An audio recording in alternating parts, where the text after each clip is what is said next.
All right, time for lulls. We got Bric here. I'm Pete. We, of course, want to talk about the recent Nffc scandal that we broke down on ship chasing last night. I know people still have lots of questions about that. Brian will try to hit me up and try to wrap his head around this. And then also I did want to talk about the big news in the sports betting space with ESPN with DraftKings getting into bed with Barstool, talk about how that all unfolded with the previous Penn deal, which is pretty interesting within our space. So it's time for lulls. Let's do it.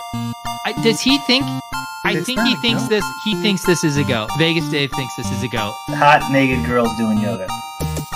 What? Why don't you just win like a man? Random.org.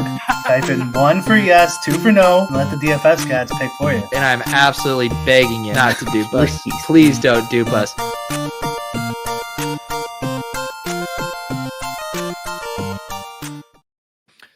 There were lots of jokes on the news last night that lulls got scooped for new. And then I was like, am I able to scoop myself? Is that possible? But apparently people thought lulls should have been the show breaking the NFFC news. At least one of us was. So yeah, that would have been pretty ballsy of me to say to Pat and Gretch. Yeah, like I know we were the ones who uncovered it. It happened on Ship Chasing with Ship Chasing guys, but Brian and I are actually going live at midnight. And we're going to beat you to the punch on this one. I sent Pete an article or a tweet about cheating in poker like the day before. Like, hey, maybe we could talk about this. And then, well, now there's more cheaters. There's cheaters everywhere. Yeah. It's pretty wild because I understand why people draw the connection between this story and lulls, because even if I had nothing to do with this story and helping uncovering it, we would probably be leading with this story regardless right now within the fantasy space. So I do feel like I'm in this kind of weird position in that, basically said our piece and everything we knew up to the moment last night. And now that it's out in the public, there's what happens, right? More people do more digging, more information comes to light. And so I'm trying to balance, consuming all of that information and also reconciling all I have are the facts that we presented last night. We said on this show a bunch of times, the best private eyes and detectives are the players. Yeah. And I don't know if FFPC does this, but Underdog has all the data from Battle Royale, BBM3, and maybe other stuff too. I haven't really looked at everything. Just publicly available. Yep. And the links I've sent the link out on Twitter. People have it. So if people wanted to look through it, they can for Underdog. So I don't know. I love stuff like this just in general. It's cool that you guys pulled it off. Maybe you should explain what happened. Yeah. And so we got Sacrilegious in the chat, and obviously Pat, Gretch, and I ended up being kind of the vocal, talking heads for kind of what happened, but it was really Drico and Sacrilegious who were at the bottom of it. We decided to co-manage an entry in the NFFC playoff contest. So we did some of their season-long high-stakes leagues. We do a league there with Leone every year, but then they offer a playoff contest, and it's much, much more convoluted than, say, the FFPC contest, where it's like you just pick one player from each team, set it and forget it, and it is what it is. Like with this, there's like the elements of game theory along the way of you're trying to plot out a bracket, but there's a multiplier. You can add guys in. And so there's all this like game theory around it. And Drico and Sacrilegious and Ben Gretch really kind of like decided to really start to wrap their heads around this. We're really in the weeds strategically. And then the way this contest works is like after the wild card round, you basically kind of have to set a bracket to play it optimally. So you're basically saying these guys are in the Super Bowl, so I'm going to pick the 2 players from this team, yada, yada. So once the dust kind of clears from the wild card weekend, you can start to see the other teams that are on the same trajectory as you. Like they're saying playing the same bracket as us, Baltimore, San Francisco, Super Bowl. So they ID'd this team that had a very similar start to us. And then that meant, okay, like to ensure that we aren't blocked by them, we have to surpass them in some way. So if we just play the chalk from here on out, this team is just going to beat us because they have a better version of our team. So they were in the weeds and realized, hey, this guy's probably going to play Rashee Rice. Let's play Travis Kelce as a leverage pivot. This is obviously before Travis Kelce goes off. Now people are thinking more fondly of Travis Kelce than they were before that game. So we make that pivot, trying to outmaneuver this guy. the game's lock, and they start taking screenshots to celebrate. Like, yes, we were right. He's going to play Rashee Rice. We make the pivot to Travis Kelce. Ergo, Travis Kelce outscores Rashee Rice. We can leapfrog this team and get him back behind us in this sprint, so to speak. And so it was because of that kind of like one-on-one maneuvering in those screenshots where we had multiple screenshots at lock. Look, this guy did play Rashee Rice. We're good. And then you fast forward a couple hours later, and now all of a sudden Travis Kelce is in his lineup. And I read that article, it sounded like he switched him 3 minutes after the touchdown. After the touchdown. Why are the cheaters always so bad at cheating? Like, I mean, I guess like what time is a good time in this regard? But like, you know, usually when they cheat, it's just like they just go so hard, it's so obvious. Yeah.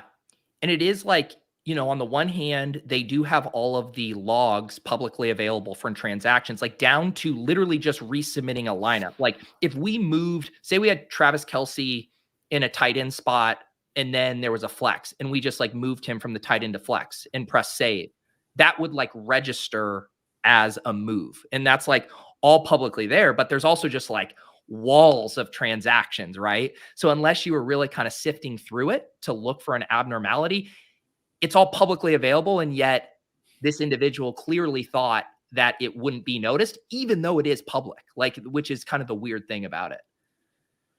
Yeah. What's his name? Merca missed comment here. I think like hiding it is like the part of being good at it. Like if you're cheating, like playing a card game and you cheat and you get caught every single time, you're not good at cheating. You know? Well, and isn't there, to me, it's the element of you start, like if you're playing God, which in this case, you are essentially a super user, right? Where if you have access to all of this stuff, you get complacent, right? It's almost like it gets, you're lackadaisical about it, or you just feel like I'm invincible and there's no way. That was the other thing about one of the responses. The first response was, it was trying to just submit a lineup to make sure the live scoring worked. And that explanation didn't hold water relative to the Kelce Rice thing, because it was an actual transaction. It wasn't even a resubmitting of a lineup. It was dropping Rashee Rice and adding Travis Kelce, which even took another level of intention and even couldn't explain the like live scoring fix. So like it was at that point, it had gone from like bad cheating to like egregiously bad, obvious cheating. Which is, I don't know how they always get caught. They never just go subtle and just take it where they can get it. Is the guy who Liam got in an argument preseason for the Taysom Hill, is that the same site or a different site? No. Yeah, I've already seen some confusion. So that site with the Taysom Hill eligibility was FFPC. This is Nffc. I'd say there's like three big high stakes providers. FFPC is the biggest, and then there's FFWC, and then Nffc. And then Nffc is part of this like parent company that has a few different like subset companies that have like a baseball wing, a football wing, and there's a few different things under that umbrella. Okay. Because if it was that guy, I don't know, it'd just be funny hearing him. No. Well, that's what people were saying. Like Sam Sherman tweeted out something that was like, FFPC changes Taysom's eligibility, and then NFFC says hold my beer, essentially with that.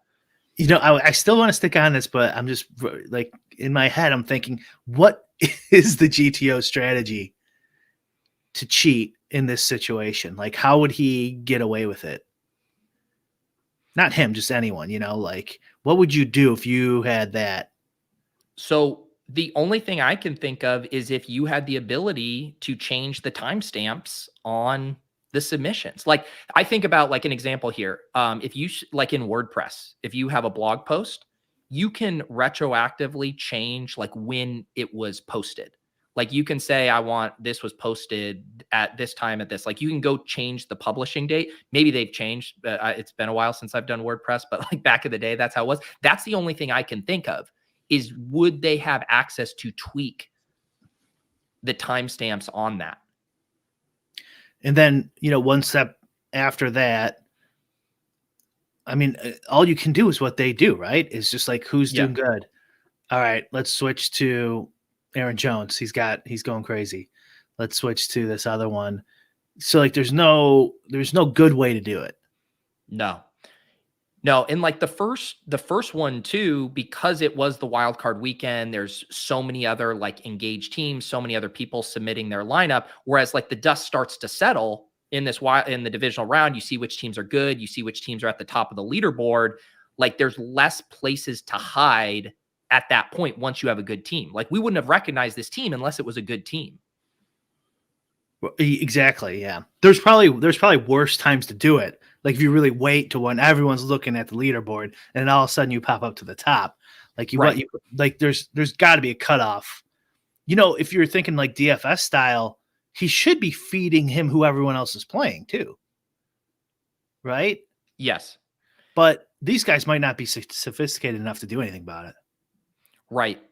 Yeah, and I think that's why it's really hard to wrap your head around when an individual has that kind of access to everything on the back end. And I've said this on the show when I talked to David Perham from ESPN, like every time we communicated with the NFFC, anytime it involved anything within tech or support or whatever, Derek was CC'd on the email. So I had an issue with a deposit thing, Derek CC'd on that. Getting a specific link for a landing page, Derek CC'd on that. Like, as I understood it from my experiences, he was heavily involved with anything on the tech side of NFFC operations. Got it. And this is the employee that was fired. Correct. Okay. Yeah. So there's more ways. Like maybe he didn't have access to that, like seeing others' lineups, and he can only change transit. So who knows? But I guess there's other ways that you could cheat. Because like if you bring it back to DFS, this was the insiders clearly like one of the few ways they could cheat us.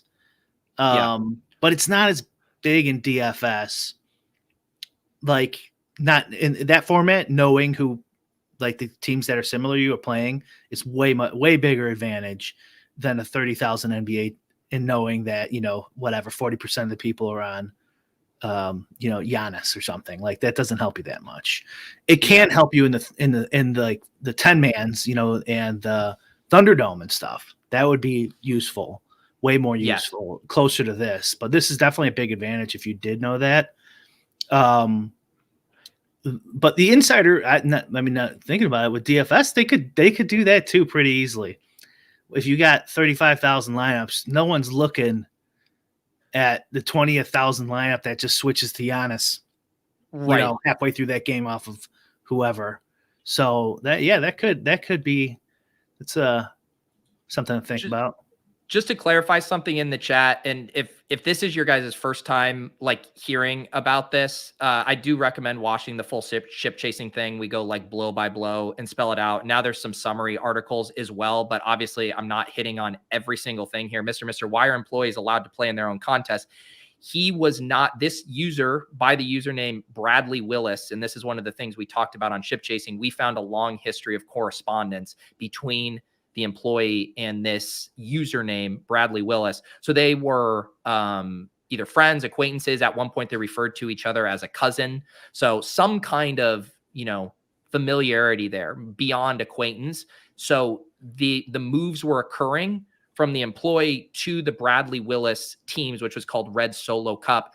And then a bunch of the baseball guys, apparently the Bradley Willis username plays high volume, high stakes fantasy baseball and has all kinds of entries spanning, multiple years on the site. His DFS screen name is Ethan Gate. Just yeah. I mean, it was funny because I got off the phone like probably an hour ago, and David's article is already up. But he asked me at the end of the call, he's like, "Have you ever seen anything like this in the fantasy space?" And I was like, "Well, yeah, Ethan Gate, little Bachelor Gate." But yeah, I hadn't seen, I couldn't think of an example in the season long, high stakes fantasy space, but certainly in the DFS space. Yeah. The season long is actually a good place to cheat because the fields are smaller, the pods are, smaller. There's less eyeballs on you. The data collection isn't as robust. Right. There's less professionals. Yeah. Yeah. So wouldn't be surprised if like there's some other shenanigans like Yahoo or who knows, whatever. Yeah. You Yep. got And always play. We said that this will be the 100th time I say it, but just assume in gambling you're being cheated. And or that there's a chance you're being cheated and act accordingly. We should all be asking for transparency and more information. it's what the crypto bros get right? What's the slogan? Don't trust, verify. Yeah, right. Sure. Yeah. And George Bush. Yeah. No, it like the quote I gave David too, that made it in the article. And it's like, everyone's already so quick to jump to conspiracies. And now you have like tangible proof, like even operators who are, above, blame or have done nothing wrong. Like they're going to catch blowback of this too, but I think maybe you would argue that would maybe push for more levels of transparency, more, CSV type things needing to be made publicly available, that this could actually be a net good for the overall industry. That's how Ultimate Bet went down. If you remember back in the day, that the users were just screaming that there's cheaters, these are cheaters. And they're like, Ultimate Bet's like, no, there's not. Here, take the data, smart guy, and see if you can find anyone. And the players then eventually cracked the case by looking at the data. So yeah, they had to complain, and then eventually Ultimate Bet, probably, I bet they regret it. In hindsight, but that was clearly the right thing to do. And I mean, if you think about these sites, like how many employees do they have? Like to comb through all that data, scouring for cheaters, it's just too hard. Like, so outsourcing it to the people who have vested interest, like there obviously there's more things to be concerned about when you're an owner of a site, because like now I'm going to have all the dummies in the world looking through this data too, and then emailing me stuff that is clearly not cheating. Remember last year or whatever, there was that one playoff lineup one lineup that just looked like it was completely cheating until you saw the date it was drafted. It was like one of the first drafts. And the draft actually made sense at that time. But if you just took it out of context, it's like there's no way anyone got this team, because you're 6 months behind at that point or whatever it was. You know what I'm saying? So like they're going to have so much more customer service, time wasted by releasing this data. So I can understand why they'd be hesitant and people writing articles and stuff like that. But like you just can't do it when you have so few employees. Like you need these experts looking through this stuff. Yeah. And I mean, not that like, obviously you should have your own checks and balances in place and automated triggers, but you making that stuff publicly available and basically leveraging, crowdsourcing to do a bunch of extra work for you. Like people should be embracing it, but obviously sites they're scared of something like this happening, not realizing the crowdsource element, flagging it early on before it becomes a major issue will be far, far better for your bottom line than letting things skirt by and then having it all blow up at once. I don't think any reasonable gambler or person who, might gamble is going to like look at this and go like, you guys really screwed up. Like you had like a rogue employee undermining your entire company. Like it's not their fault. Like this could happen at any company. And does. Like it happens.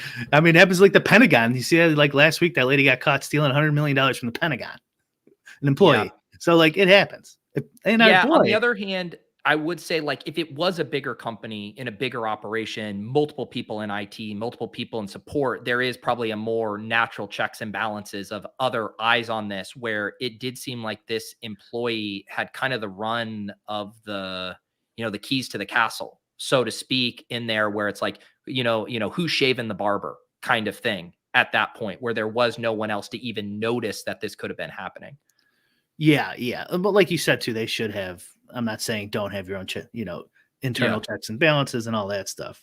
So they should be doing, I mean, our guy, Parlay Picker, man, Jaguars would never have caught him, it seems like, without DraftKings, outsourcing that. Yeah. How did that one? Now I'm like, it's a fog to me. How did he get busted again? My theory is that he had so many. By the way, this show's entertainment purposes only. Don't sue us, don't dupe us. My theory is that he was depositing so much that when Massachusetts or wherever he was from had implemented the sports betting guidelines, that they apply to DFS too. And we talked about this before. Then it's like really hard to get your limits raised, and they like want to. I found out during Cash Game Week. They want to go through your entire life's history, and I think it's completely ridiculous. But eventually, it worked. They caught. I'm assuming they thought they caught someone, so they contacted the employer and said, just to let you know, like, we are trying to figure out how this guy is making, $1 million in deposits every year on what we'd assume is a $80,000 a year salary or whatever. And then they looked into it and busted him. I could be wrong, but yeah, my guess is DraftKings actually cracked that case. Yeah. I forgot about that. Yeah. And, it's already, with this stuff, there are already all kinds of people going through the old contests. And that is kind of one saving grace, is because so many of those transaction logs are publicly available, posted winnings, all of this stuff. It doesn't seem like, if everything does come out, like, it should be pretty easy to solve, like, whether more of this occurred or not. Yeah. That'll be interesting to see how it shakes out. Like, at least they got one guy. It's like, correct me if I'm wrong, but isn't like just being fired not enough? Like, shouldn't like a state's attorney be looking into that guy? Well, Seems yeah, like a pretty big crime. That's where, we're above my pay grade with that stuff, but it doesn't seem like you can just put a tidy bow on that after that. Because if you start to think about like the butterfly effect and like ramifications of how this could have impacted future, and I mean, even imagine, like, remember the Bachelor Gate, right? Like, DraftKings adjusted the standings and paid everyone out relative to an adjustment of removing those entries, because there are ramifications. It's a lot easier for DraftKings because it was isolated to a single contest. It's like, we just have to fix this one contest versus something that could potentially span hundreds of contests. Right. Yeah. Yeah. They didn't have an employee though go rogue.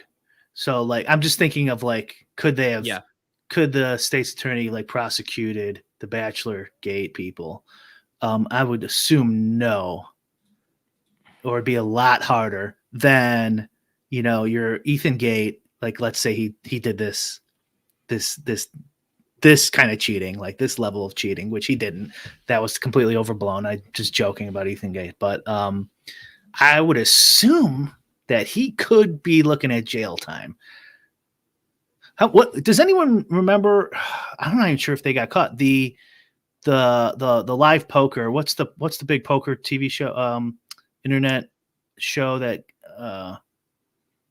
Oh, I know what you're talking about. It's why can I not think of it? But they just had that. They've had multiple cheating scandals where the guy who was behind the scenes doing the TV work. Oh, wait, we're talking about the Mike Postel? There's a few of them. Yeah, there was that what's her name? There was a couple of them, but yeah, Postel. But I think the guy who was doing the TV in one of those, I think he got some charges against him. Yeah. Yeah, Robbie Jade was Robbie the Jade one, recent one, but she's still. I thought the Mike Postel one did involve the one at the Stones Casino with the guys who were back in the booth. Stones, I think you're right. Yeah. Yep. And I'm pretty sure somebody got fired. But anyways, I don't remember all the details, so it doesn't really matter. But I don't know. I just feel like there's definitely a chance that might be some charges filed here.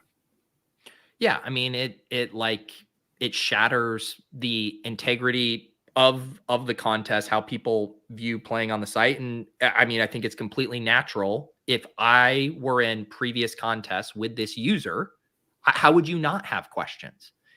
Especially when it comes down to essentially a super user, like,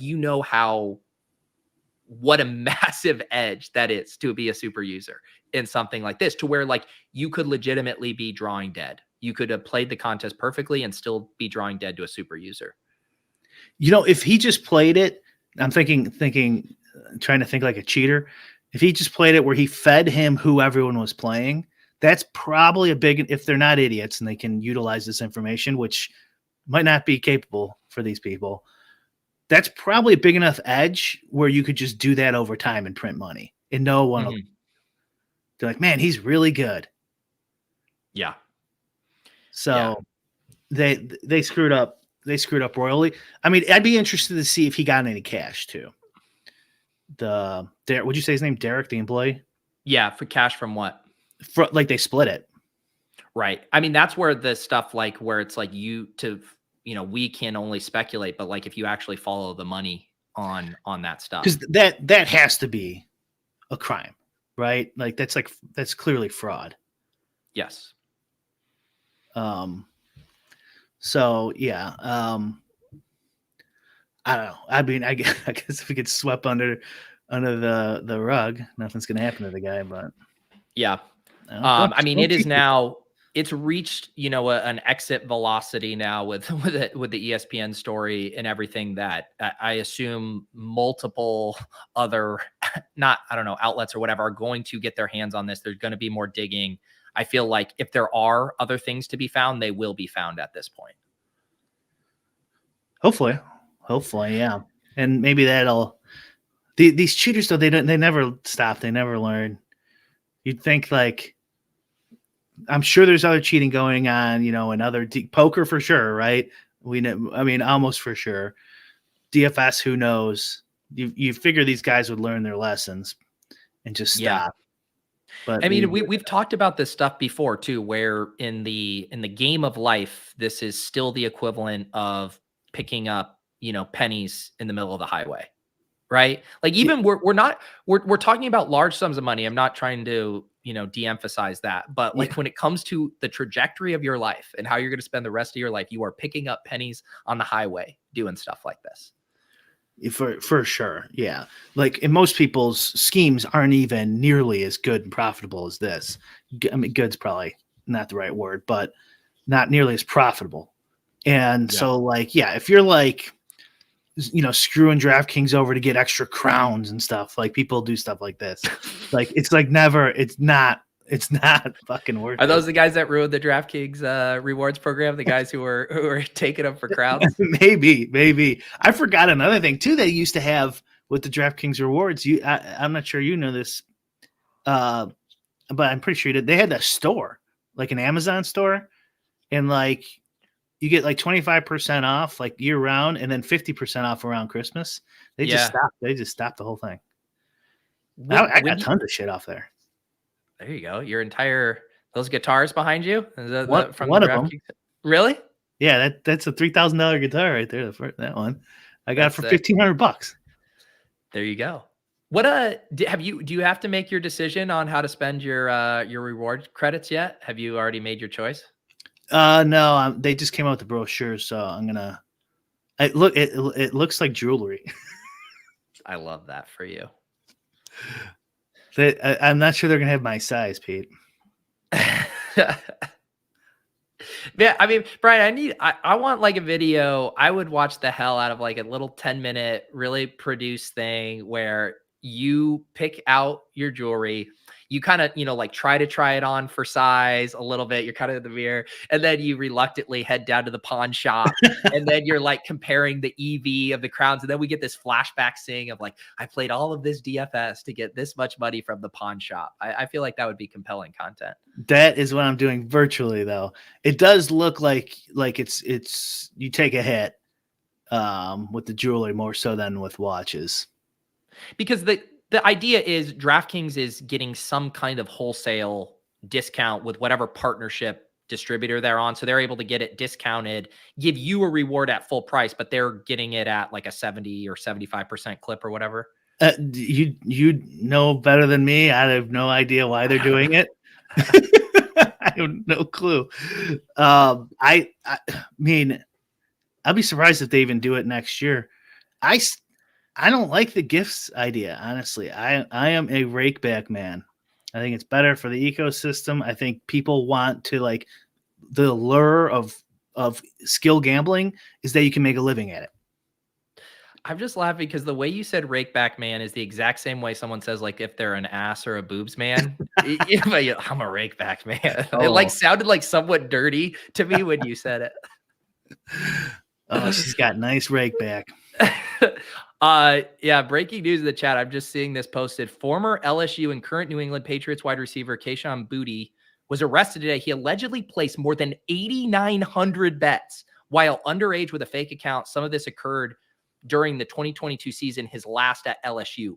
8,900 bets. So that is so many bets. My new favorite player. Yeah. I love this guy. And he was only in college. Should be legal. Yeah. Legal then. Man. Free this man. Complete injustice that he was even bothered today. Yeah. So here's the rub. Although I'm getting hit with the ad block or whatever, I guess it is saying that a decent chunk of them were on college football games. So that's where you really get in trouble. So 6 were on LSU football. Okay, now you're really boned. Fine. Do you still not care, Brian? Not really. No. I think you should be allowed to bet on your own team. I don't give a shit.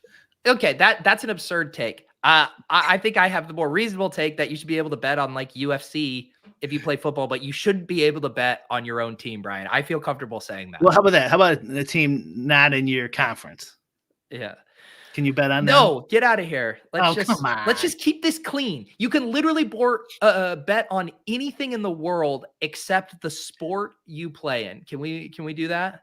No. I want no holds barred. Yeah. I want players betting mid-game, live betting. Yeah.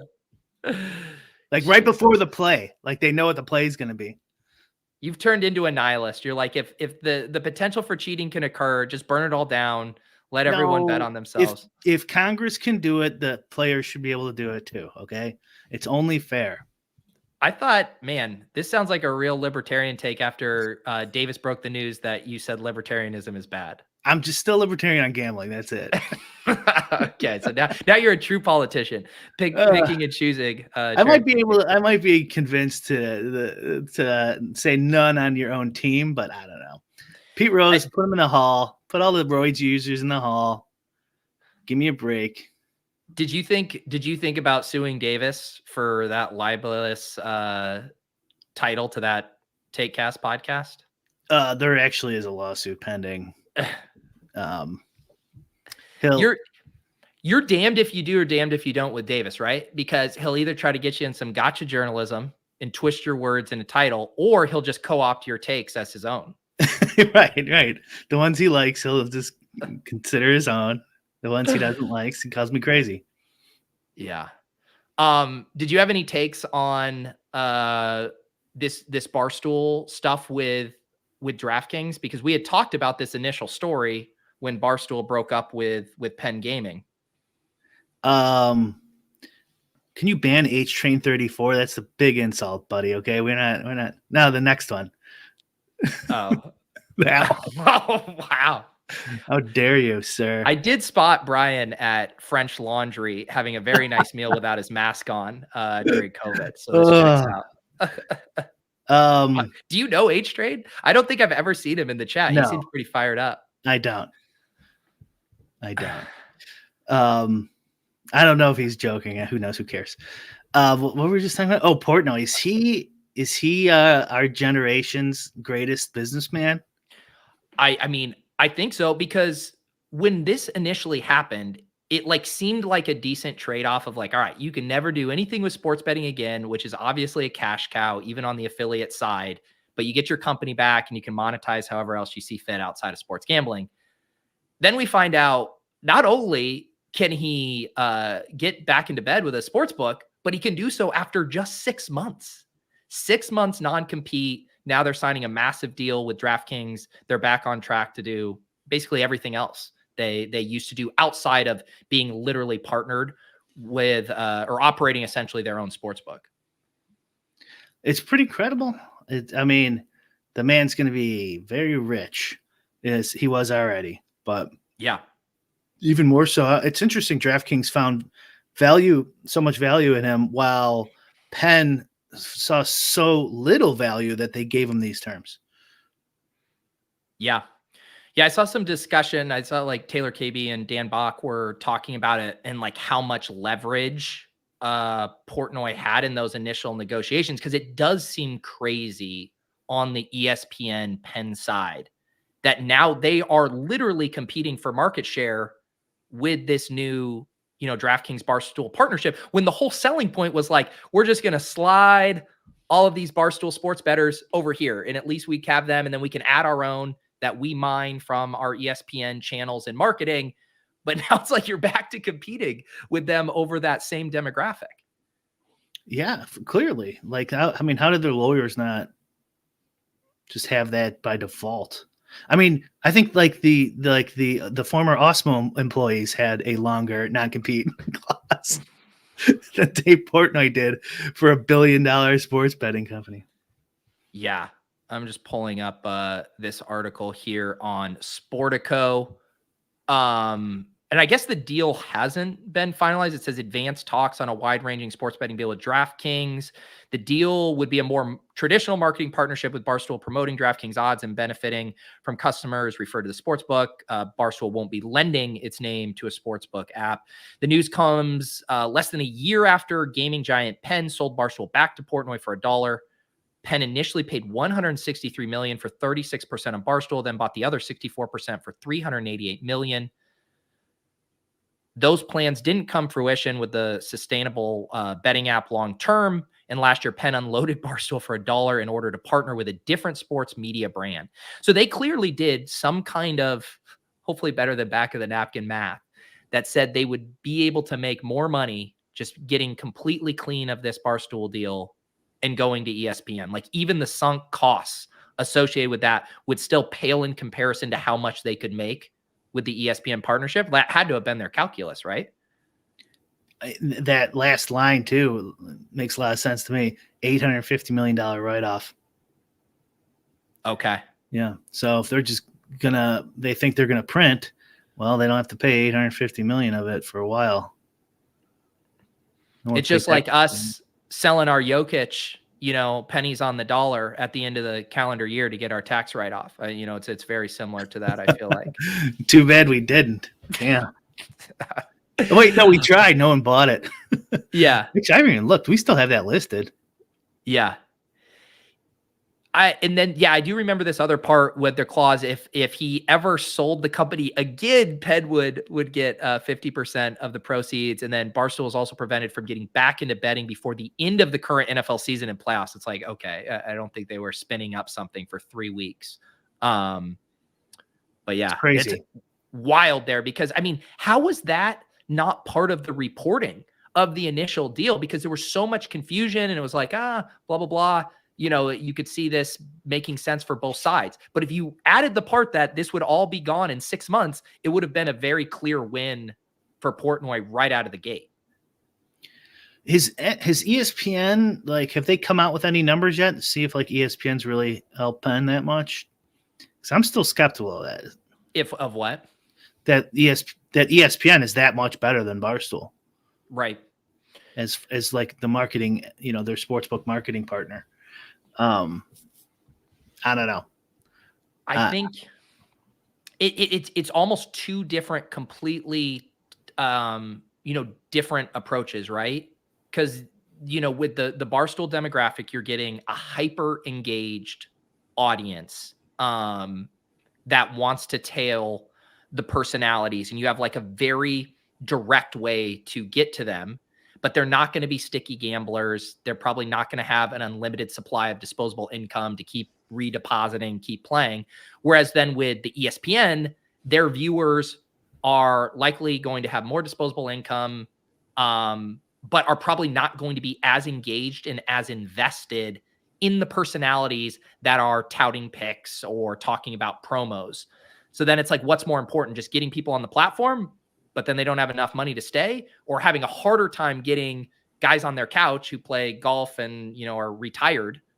But if they do get hooked on it, well, then they have the income to keep blasting off. Yep. Yeah. That's the play. They're going after the boomers. Yeah.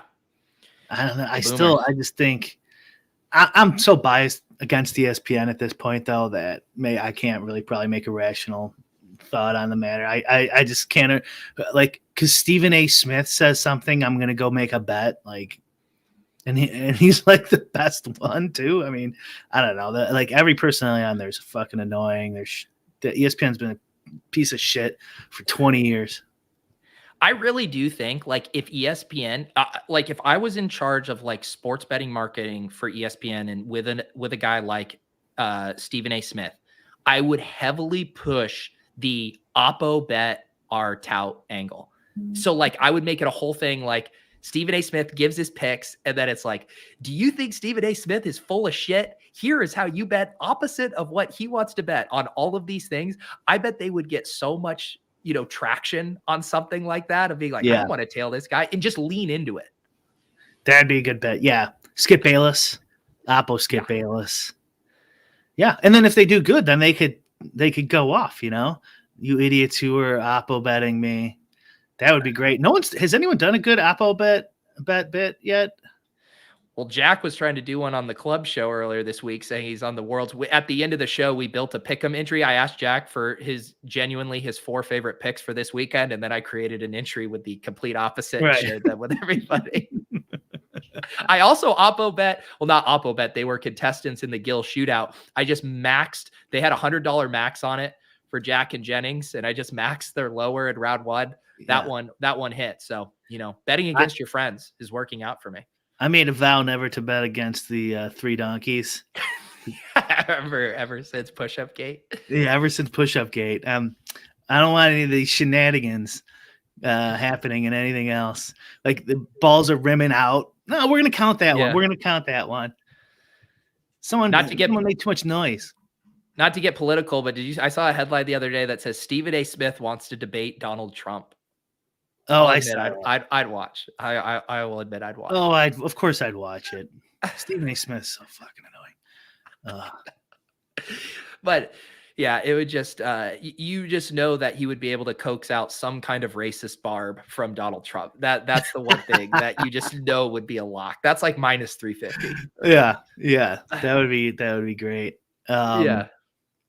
Did you see like NFL's thinking about going to a subscription service after their contract's up? No, I didn't see that.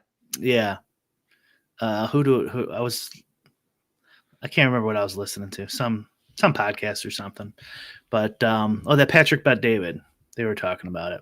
So basically just being streaming exclusive on their own platform? Like $20 or something. Yeah.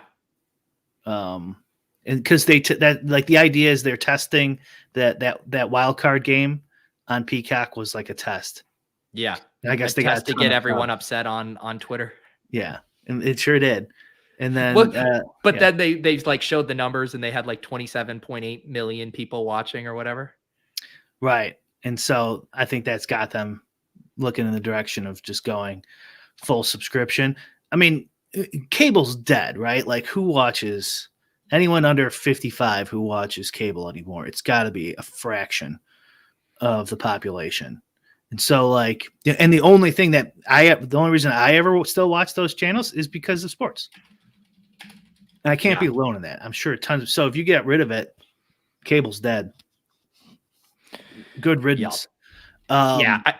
I'm torn because I paid. Did you do I don't know if you would have had the impetus to do it, but I got the YouTube TV NFL subscription. So like it included Red Zone, but also all the other games. So like on Sundays, I could have Red Zone in a quad box and then 3 other hand-picked games.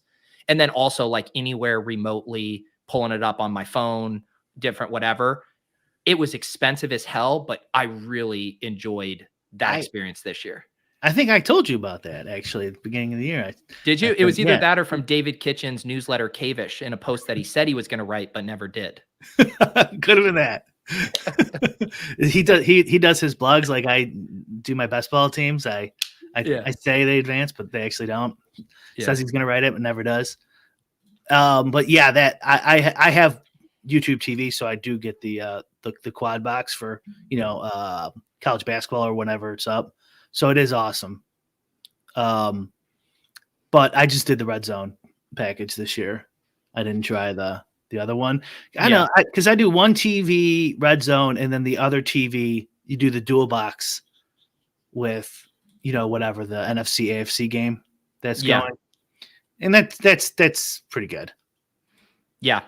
But I would be opposed to trying it. They need to adjust the ratio on the quad box to fit the wide TVs though, because it wastes a lot of the space.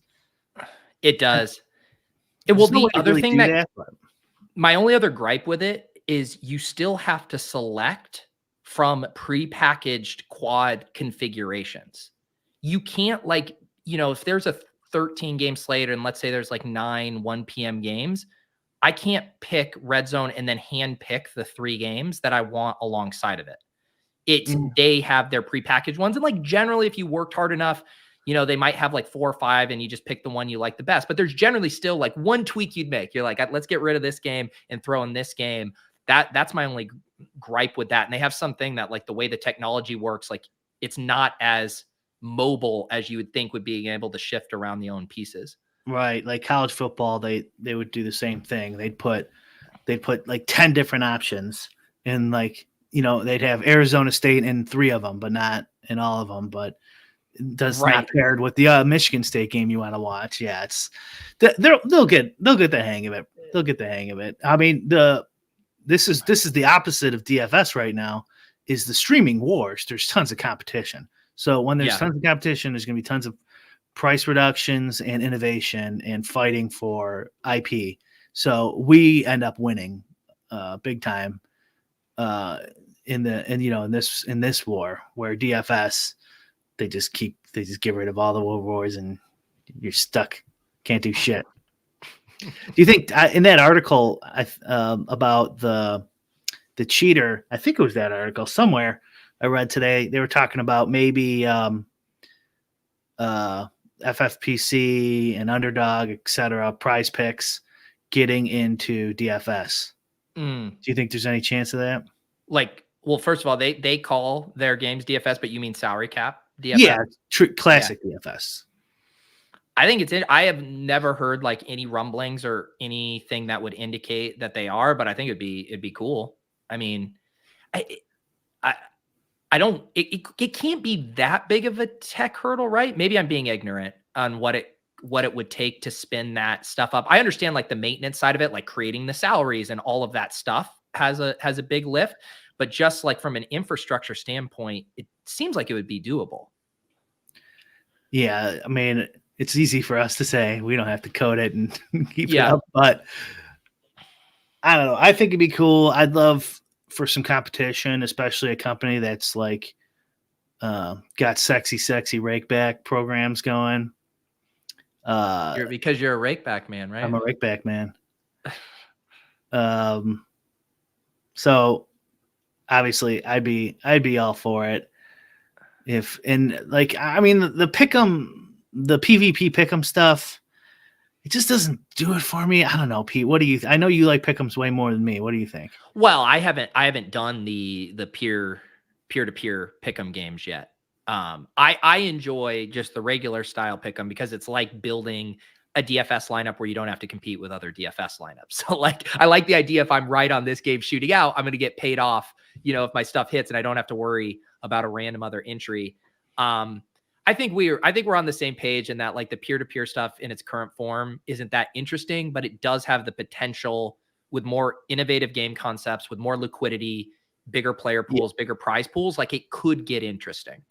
Exactly. Yeah. Once you start throwing 100K at me for first, then I might go, this stuff's pretty fun. But I don't know if I guess maybe there'd have to be a lot of options. There has to be a lot of pick'em options because otherwise people are going to be duping each other. Right. Yeah. And I just think it has, we talked about this, right? Where the sharps like it because they understand the game theory element of being willing to be contrarian, not taking the popular picks.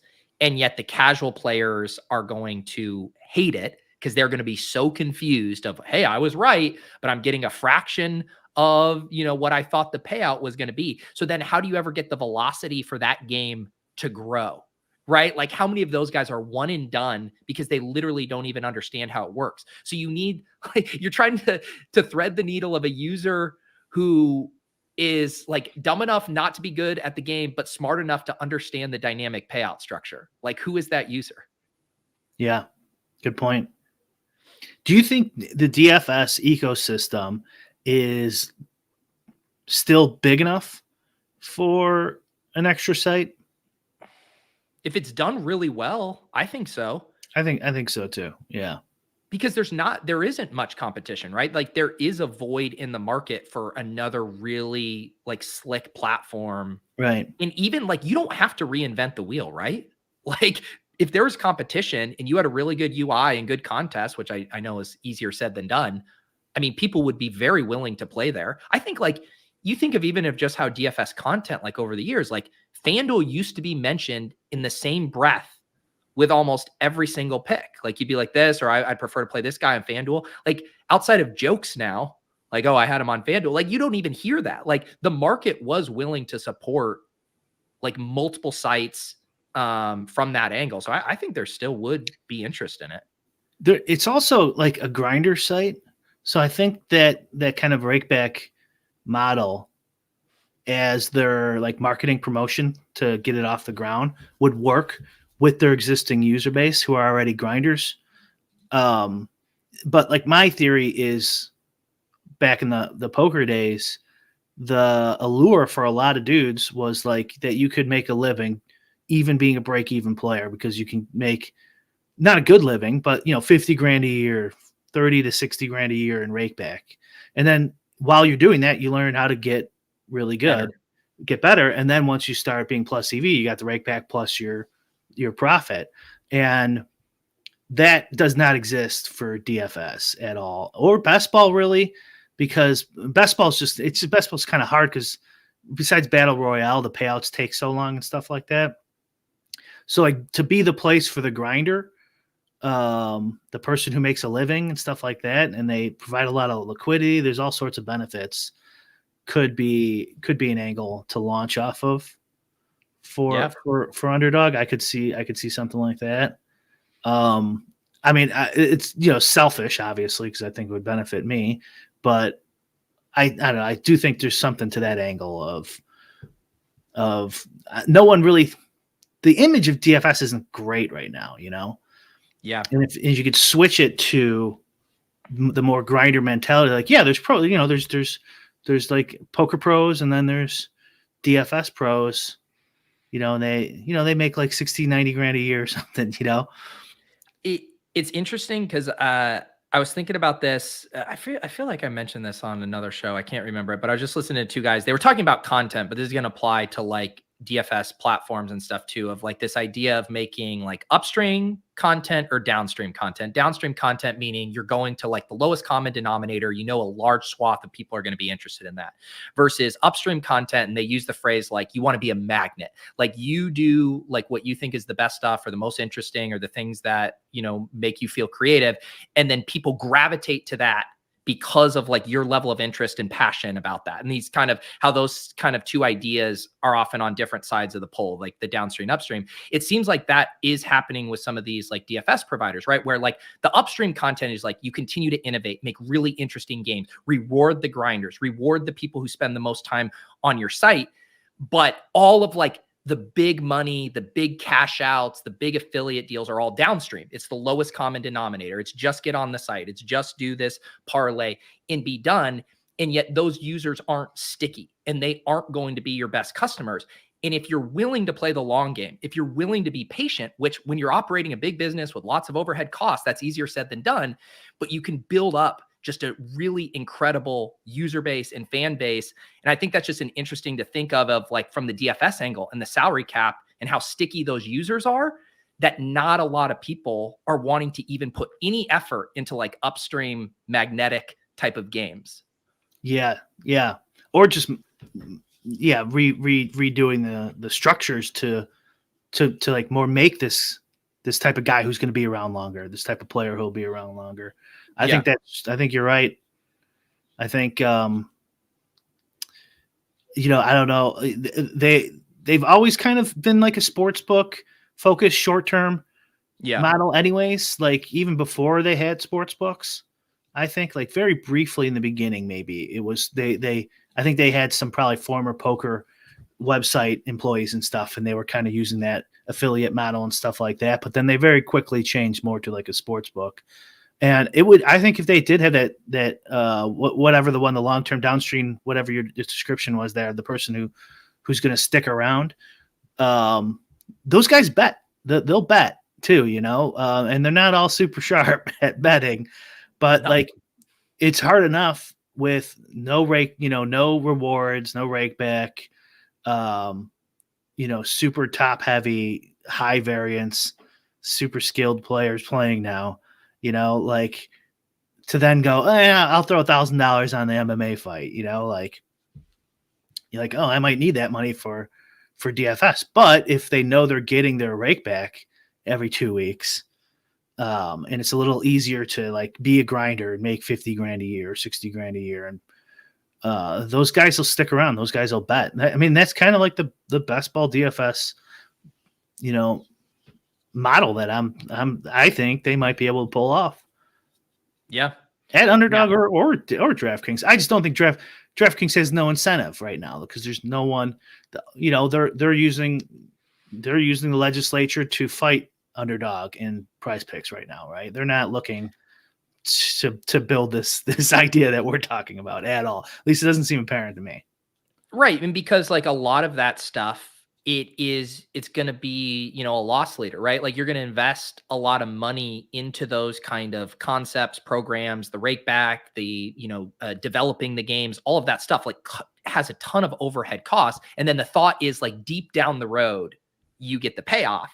But if you're just like raking it in on the short-term stuff, like what incentive, like you said, do you have to really invest in a future like that? Yeah. Yeah. I think image-wise, it's better too. Like if you're like, no, it's a skill game. Like we have, 200 grinders who make their lives off this site, right? It kind of like, and then they go, what about the iCasino? It's like, well, don't forget about that. Let's not talk about that. Let's just talk about how we have pros. We have grinders who make their living and pay for their kids' college education fund off of this. It is, and like that's how you really separate yourself. I mean, and we talked about it, like they were doing that kind of stuff with all the DraftKings Pro content before. I remember watching very well produced videos of Bales, lifting in his garage, and Condia with his Lamborghini, and all of this. Like they were very much selling that thing of like the most skilled players get rewarded proportionally, and they have risen up to the top. Like that used to be the DFS dream. That narrative, like it's like how do you make that now? Or they're not. I guess they tried, right? Chasing the Goat was the most recent attempt at something like that. Yeah, that was they still had that team. They still had a DFS team going.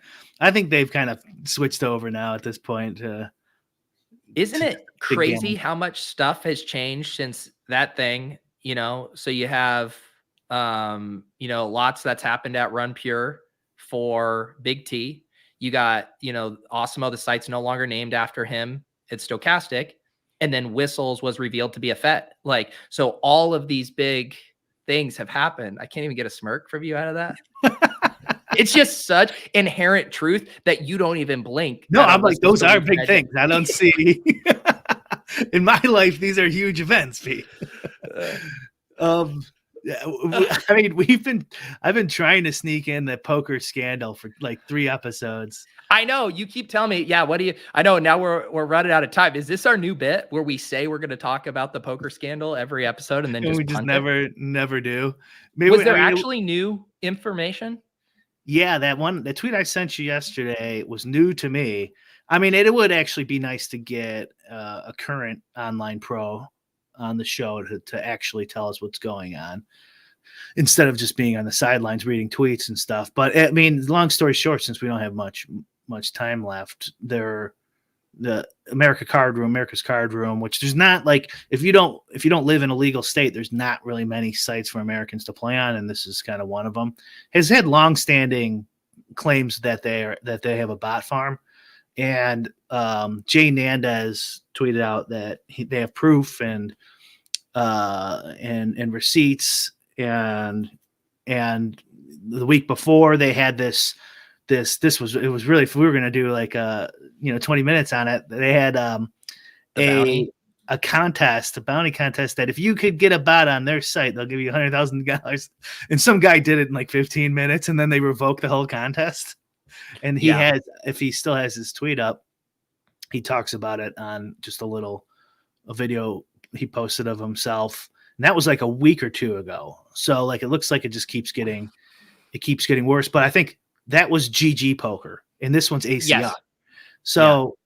So like, it's not looking good for anyone who wants to play online poker. I mean, I imagine, I wonder what's going on with Poker Stars or the bigger sites. But the one of the interesting things that this latest one that I thought was interesting is he said it was for PLO. It was either Limit Omaha or Pot Limit Omaha, or maybe I read it wrong. But I didn't think that we had the technology yet advanced far enough that PLO was beatable by bots. I didn't know that either. Yeah, so maybe it was Limit Omaha, which Okay. would change things. Limit is a lot easier to beat, but if it was PLO, like, that was kind of like what all the poker players were saying, like, doesn't matter, they'll never figure out PLO, bro. Just play PLO. Yeah. So like, if they're figuring out PLO, like, I'm not sure if they legalized it in Boston or Illinois, if it would be worthwhile even playing for 6 months, because there's going to be those guys with real-time assistant info on there at the very least. Yeah, that's it. And I mean, poker, man, that's just a whole other thing. Like, when you think about how like contained and how like black box some of that stuff is, even the technology of like randomizing the whole cards when it's, whatever, like, versus even like this fantasy football stuff, which is still mostly played with cards straight up. It doesn't mean that tomfoolery can't occur, but just more of the game is forward facing in the way the technology works than even like the poker stuff, man. I just feel like there's so much implicit trust. It's like playing online slots, right? It's like, I mean, you don't know what they have that throttled to, as far as like, they literally can decide. They could say no one ever wins. Like, Right. Obviously it's in their best interest to pull some people along, but I mean, talk about a black box. Oh yeah. Yeah, for sure. And, but it's regulated, Pete. And these people at the gambling board, I'm sure they really, really know what they're doing, and you should trust them. Spurious news there. PLO is possible with the solver tools. I know it's possible with the solver tools, but I didn't know, like, that's, a solver tool is something you do post after a hand's over. I didn't know, like, that they could build a bot that could beat a human for, Right. 10 big blinds in PLO, if that's even true. Yeah, man, it was funny. I hadn't heard the name Jay Nandez in a while, because the last I heard his name was he had his fallout with Doug Polk with the Upswing Poker. Yeah. Yeah. I was gonna mention that, but like, I had to get out the poker story. Yeah, he was the one. Polk was mean to him.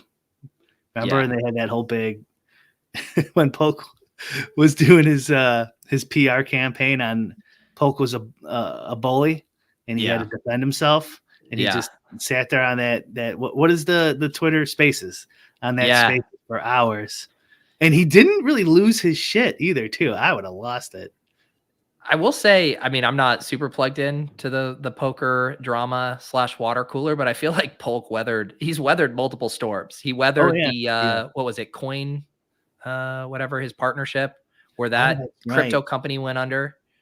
And he had promoted that to a bunch of people. And then he had the like big bowling thing, and like Galfond wrote up his post about why more people can't or need to stop normalizing Doug's behavior. I don't know. It feels like he weathered those. Yeah. Who did he just get a shout out from? Joe Rogan. Did he really? Yeah, because they said, because they're in Texas now, right? All those comedians. Their lodge poker club. Yeah. It wasn't a direct shout out. He goes, and there's that huge poker room over on whatever street. It's like his poker room. And yeah. So then either him or Joey Diaz, who was his guest, one of them pointed out. No, I think it was Rogan. Yeah, I think it was Rogan. Yeah, because Rogan lives in Austin, right? Yeah. Shane Gillis is moving there too. A lot of man. I mean, I had not heard or thought about Shane Gillis since the SNL thing for a long time. And obviously it's the, the confirmation bias thing. Once you start seeing it, you see it everywhere. But I feel like just the past 2 months, even that dude is just fully blown up. It's like, I see clips on TikTok. My college buddies were talking about him this weekend. You just mentioned him. I'm like, where the hell did Shane Gillis come out of nowhere from? I think maybe you weren't paying attention because he wasn't. Yeah, he was getting some pretty big views on his YouTube sketch channel. Was it Geeves and Gillian Keeves, whatever? Some of those sketches I thought were pretty goddamn funny. And then he had 2 stand-ups to us since then, at least. The first one, I didn't think that was good. This latest one just came out on Netflix not that long ago. That's probably why he's blowing up too a bit. And then he also has a podcast that's pretty popular, and he does podcast appearances that sometimes blow up. Yeah, I'm just saying, as someone who's like casually plugged in to the stand-up comedy scene, like I had not seen that. These guys, it goes in cycles, right? Like you had like the John Mulaney is hot kind of cycle where, like 2 to 3 years, like he's untouchable. And then you leave your wife to hook up with Olivia Munn, and then you're not as popular. Yeah, he was funny around coke. Let's be honest. He needs to go back. I'm kidding. I know this people is Brian. The 2 poll quotes. Brian, NFL players should be allowed to bet on their own performance in games, and John Mulaney is funnier on coke. I know. I'm kidding. I know people who are friends with him. He's from Chicago. He went to high school with a bunch of people I know. Look at you, just name dropping. Just classic. He doesn't know who he doesn't know who I am. Oh, I'm sure he's going to give you a random shout out. That DFS player, Bric 75 from the. He is hilarious though. I just think his last stand up was like, yeah. All right. We're gonna power this down. One of these days, we'll get to the bottom of what happened on ACR, Brian. Cheating. You're getting cheated. Just assume you're getting cheated. Unless you sign up for bric75.com, in which case all Brian does is deliver value on that site. That's true. I have no way of cheating you on bric75.com. Or so you think, Brian. So you Not think. yet. All right, guys. Thank you for hanging out. If you're very confused by what we're talking about, definitely go watch the ship chasing video last night. We went blow by blow through everything that happened. Brian and I are here every Thursday at 1:30 p.m. Eastern. You can also join us in the Deposit Kingdom Discord. We got a Lowell's channel.